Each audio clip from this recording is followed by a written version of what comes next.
Today, we're diving into the science of being a homebody. We're going to uncover the biology that makes your own space feel less like just a preference and more like a deep, fundamental need. So, let me just start by asking you something.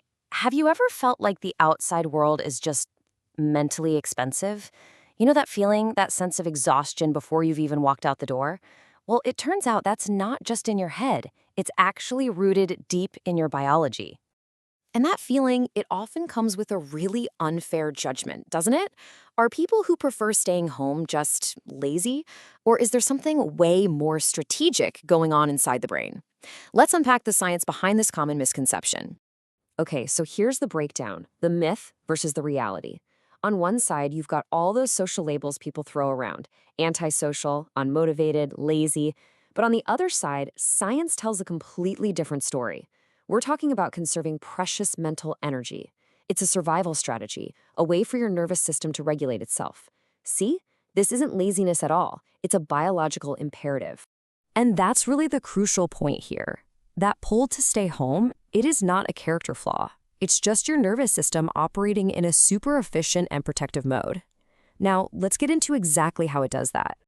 So, what's actually happening in your brain when you're at home? Well, the key word here is predictability. A predictable environment is incredibly powerful and, well, efficient for your mind. The scientific term for this is environmental conditioning. And what that really means is your brain learns to associate your home with safety and stability. Because everything is so predictable, your brain just doesn't have to work as hard. It saves a massive amount of mental energy that it would otherwise spend just trying to process new stuff. And the benefits? They're huge.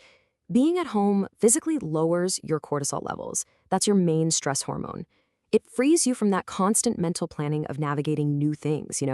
It basically puts your brain into a stable, low-energy state, which is absolutely essential for recovery and for deep thinking. Think about it. The outside world is chaos. Home is sanctuary. But here's the thing. It's about more than just avoiding stress. Staying in isn't about being bored. It's about making space for a really unique kind of engagement, one that happens entirely inside your own head. And this is what we call intrinsic stimulation. It's the ability to feel engaged and fascinated, not by some loud concert or a crowded party, but by your own thoughts, your own ideas, and analysis. In this state, your mind becomes the main event. This is especially true for people with analytical minds. They often have such rich internal worlds that external events can honestly feel more like an interruption than an addition. For these kinds of minds, quiet isn't empty space, it's full of potential. So, after all that, where does this leave us? Well, it leaves us with this incredible opportunity to reframe our entire understanding of what it means to be a homebody.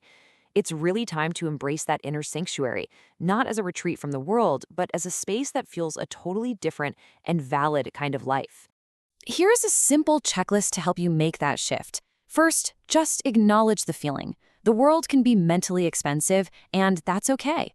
Second, reject the myth. It is not laziness, it's energy conservation.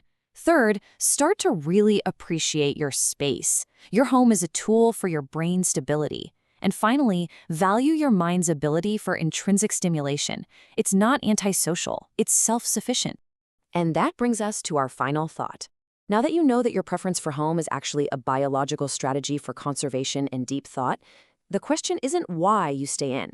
The real question is this: how will you honor your brain's need for sanctuary?